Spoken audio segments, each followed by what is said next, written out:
Gordon Sigurjonsson. Guðmundur Gordon Sigurjonsson, 15 April 1883 – 14 January 1967.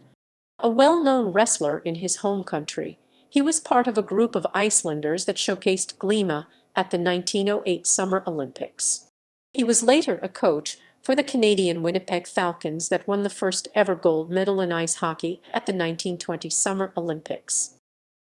Early life. Guðmundur was born in Litlestrand at Myvatn on 15 April 1883 to Friðfinnur Davidsdóttir and Sigurjón Guðmundsson. He was the second youngest of 10 children.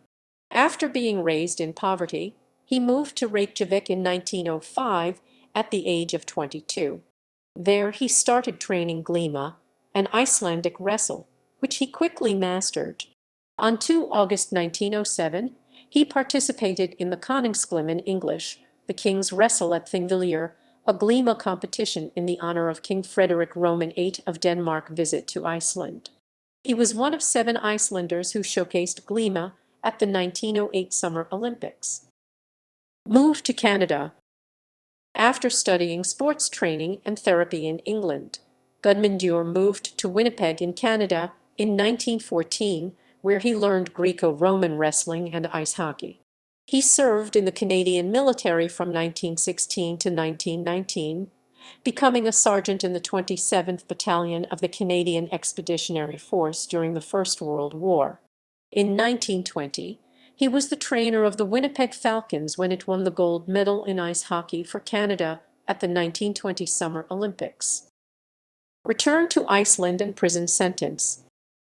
Guðmundur returned to Iceland in 1920 and became a well-known trainer in Glíma and track and field. He was a member of the Independent Order of Good Templars and a staunch believer in abstinence from alcohol and drugs. In January 1924, Guðmundur charged to the police by a man named Steindr Sigurdsson for ill-treatment of patients in Litli Klepur, a psychiatric hospital where Guðmundur worked, and for trying to entice him into having sexual intercourse with him, a violation of the Icelandic sodomy law at the time. Steindr later withdrew the charges, claiming that bootleggers had paid him to implicate Guðmundur to those crimes as he was hurting their business. Nonetheless, the police investigation continued and trial started on 28 February the same year with 14 witnesses called. Guðmundur was acquitted of ill-treatment of patients, but was sentenced to 8 months in prison for having sexual relations with another man. He served 3 months of the sentence before being set free. He was the only person to have served a prison sentence for violating the Icelandic sodomy law.